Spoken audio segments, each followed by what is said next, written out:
आज ही Doubtnut app download करें। Doubtnut पर होगा अब आपके सभी मैथ्स, केमिस्ट्री, फिजिक्स और बायोलॉजी डाउट्स का सफाया। बस अपने क्वेश्चन की फोटो खींचो, उसे क्रॉप करो और तुरंत वीडियो सोल्यूशन पाओ। Download now. क्वेश्चन कह रहा है कि estimate the average drift speed of conduction electrons. हमें इस क्वेश्चन में एवरेज ड्रिफ्ट स्पीड निकालनी है कंडक्शन इलेक्ट्रॉन्स की in a copper wire of cross sectional area 1.0 into 10⁻⁻7 metre square. यानी कि हमें एक कॉपर वायर दिया हुआ है, उस कॉपर वायर में जो भी कंडक्शन इलेक्ट्रॉन्स है उनकी एवरेज ड्रिफ्ट स्पीड निकालनी है, ठीक है। और उस वायर का क्रॉस सेक्शनल एरिया जो है वो 10⁻⁻7 मीटर स्क्वायर है और वो वायर जो है वो करंट 1.5 एम्पियर कैरी कर रहा है। कंडक्शन इलेक्ट्रॉन को ही हम लोग फ्री इलेक्ट्रॉन्स भी कहते हैं, इसलिए कोई कंफ्यूजन नहीं होना चाहिए आप लोगों को।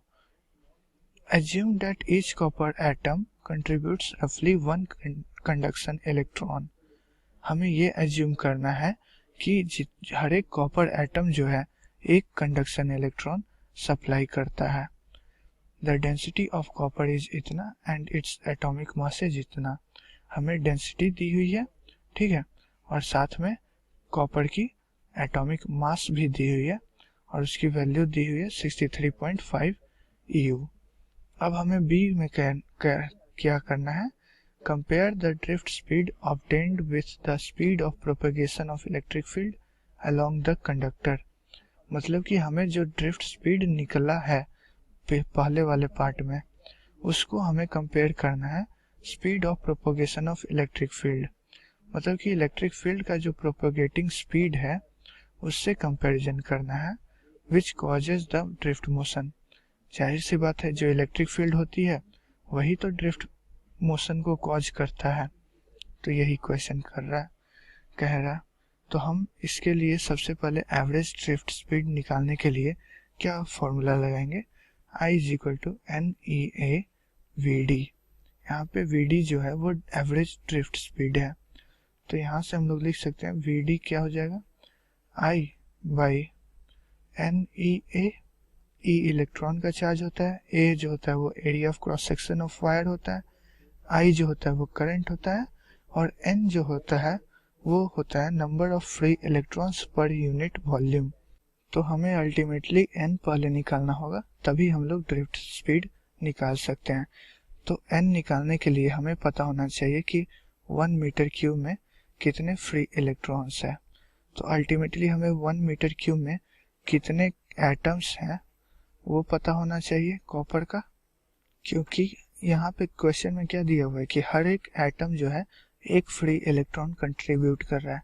तो हम लोग अगर नंबर ऑफ एटम्स पता कर ले कि 1 मीटर क्यूब में कितना है तो उतना ही नंबर ऑफ फ्री इलेक्ट्रॉन्स भी हो जाएगा। तो सबसे पहले हम लोग को ये पता करना होगा। तो सबसे पहले ये पता कर लेते हैं कि 1 मीटर क्यूब में कितनी मास होती है कॉपर की। तो मास निकल जाएगा, तो वहां से फिर उतना मास में कितना एटम होगा वो भी पता चल जाएगा।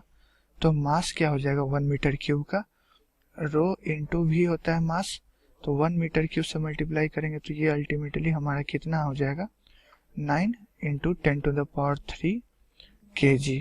यानी कि हमारे पास 1 मीटर क्यूब में इतना मास रहेगा कॉपर का। अब इतना मास में कितना एटम, तो हमें क्वेश्चन में क्या दिया हुआ है, एटॉमिक मास भी दिया हुआ है।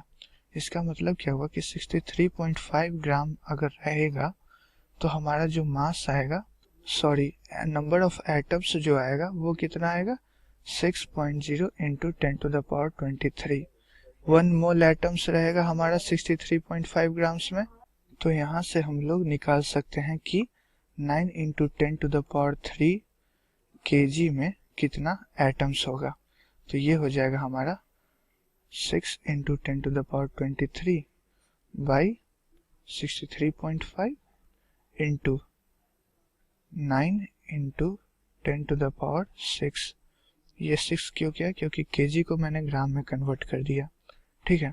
तो ये जो वैल्यू आ जाएगी हमारी वो आ जाएगी 8.5 इंटू 10⁻28। ये हमारी फाइनल ये आ जाएगी नंबर ऑफ एटम्स। यानी कि हमें पता चल गया कि हमारा 1 मीटर क्यूब में कितने एटम्स हो गए?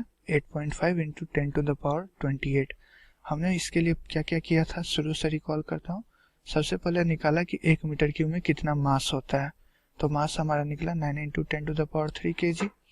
अब 63.5 ग्राम में इतना एटम्स था, तो इतना मास में कितना एटम होगा वो कंप्यूट कर लिया, यानी कि अल्टीमेटली हमारा 1 मीटर क्यूब में नंबर ऑफ एटम्स मिल गया। अब हर एटम एक एक फ्री इलेक्ट्रॉन्स को कंट्रीब्यूट कर रहा है, तो नंबर ऑफ फ्री इलेक्ट्रॉन्स पर मीटर क्यूब जो है वो कितना आ जाएगा, वो भी इसी के इक्वल हो जाएगा। इसका मतलब हमारा n की वैल्यू जो आ गई वो आ गई 8.5 into 10 to the power 28 per metre cube.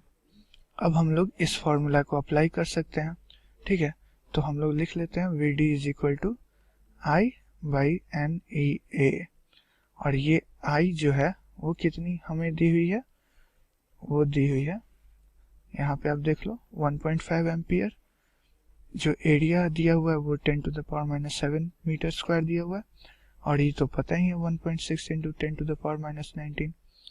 तो ये हो जाएगा हमारा 1.5 एम्पियर बाई n की वैल्यू हमने निकाली 8.5 into 10 to the power 28 per metre cube into 1.6 into 10 to the power minus 19 coulomb into area था 10 to the power minus 7 metre square.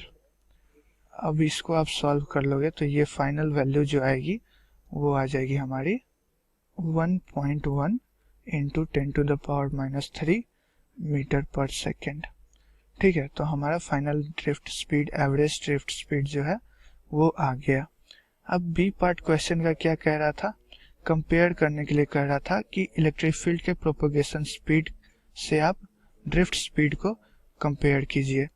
तो इलेक्ट्रिक फील्ड जो है वो तो इलेक्ट्रोमैग्नेटिक वेव के स्पीड से ट्रैवल करता है, यानी कि स्पीड ऑफ लाइट से ट्रैवल करेगा एक तरह से। तो इलेक्ट्रिक फील्ड का जो वेलोसिटी होता है ना, वो होता है 3 into 10 to the power 8 metre per second. तो ये value approximately 10 to the power minus 11 times electromagnetic wave की स्पीड के इक्वल है। तो हम लोग कहेंगे कि हमारी जो एवरेज ड्रिफ्ट स्पीड है वो 10 टू द पावर 11 टाइम्स छोटी है इलेक्ट्रोमैग्नेटिक वेव के स्पीड से, या फिर इलेक्ट्रिक फील्ड के प्रोपोगेशन स्पीड से। क्लास 6 से 12 से लेके नीट, IIT, JEE मेंस और एडवांस के लेवल तक 10 मिलियन से ज्यादा स्टूडेंट्स का भरोसा। आज ही डाउनलोड करें डाउटनेट ऐप या व्हाट्सएप कीजिए अपने डाउट्स 8400 400 400 पर।